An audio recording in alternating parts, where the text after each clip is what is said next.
What's up, guys? How was your week? Mine was not so great.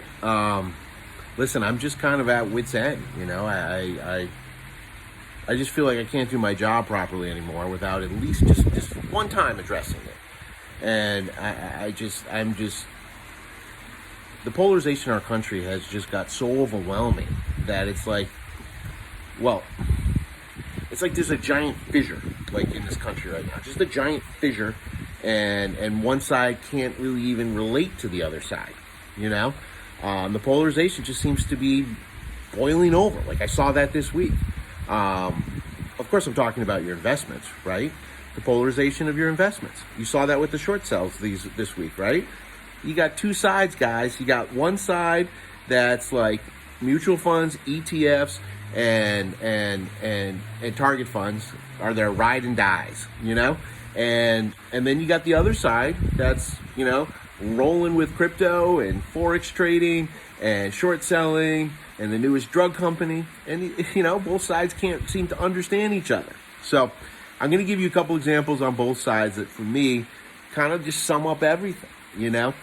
On the mutual fund ETF side, and I got a guy that's been with us for a little bit, and he's just like, yeah, can you take a look at my retirement account? And I was like, oh yeah, I didn't even know you had a SEP. And he's like, yeah, let me, he didn't mention it to me. He's like, yeah, I got a guy that I've used for years. I said, oh, okay, cool. So he said, can you take a look at it? Yeah, I'll take a look at it. So I look at it. Well, 70% of his portfolio was in some level of funds and some level of cash. But right now it's sitting at 70% of it collectively in either bonds or cash, which is a lot for a guy in his 40s that's looking to grow for growth.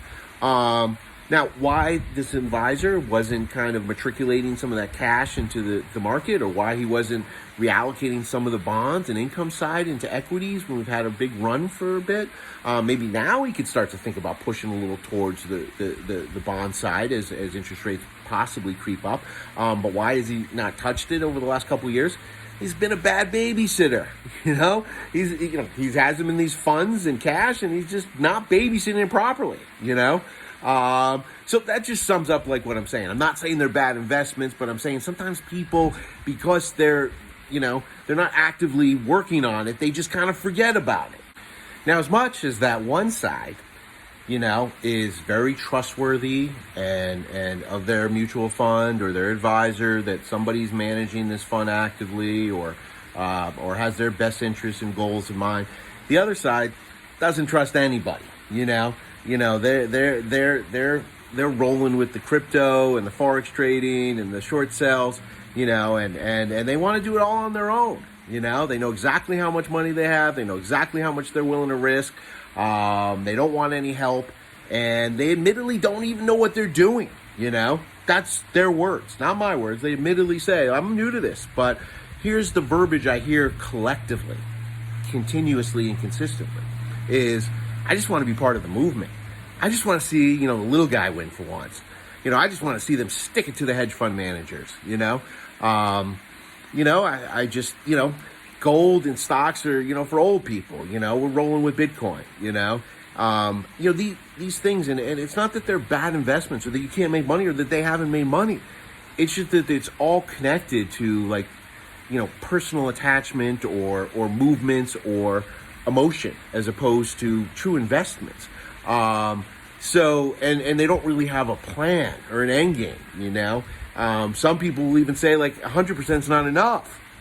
They're like, I want to the moon, I got one guy that just said to me the other day, honestly, no cap. He said to me, Doc, I just want to get rich in 30 seconds. Can you see the divide? One side's willing to take your walks in singles, and the other side's looking for home runs and grand salamis. There's no in between with these two sides. That's what I was saying about the fissure and the polarization.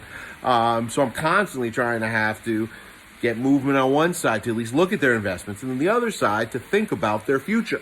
So listen, I'm not saying that this other side that I was just talking about, they're bad investments. I'm not saying that at all. I mean, I think that, you're getting warnings from, the Fed chair, former and current, about crypto. You're getting warnings from the SEC about forex trading, which is foreign currency trading. And there's a lot of bad actors in there. And as far as the short sell thing, there's you're getting recommendations from people on Reddit, and I've looked through that stuff before. I've told you how I feel about that. And is there true valuations and fundamentals in any of these things? I mean, in a couple, in some, but these people don't even know that verbiage. They're just, like I said, going by Reddit or a movement. So anyway, guys, I'm just trying to wake both bases. Maybe meet in the middle a little bit. We need a little bit of unity in the middle somewhere. So anyway, peace.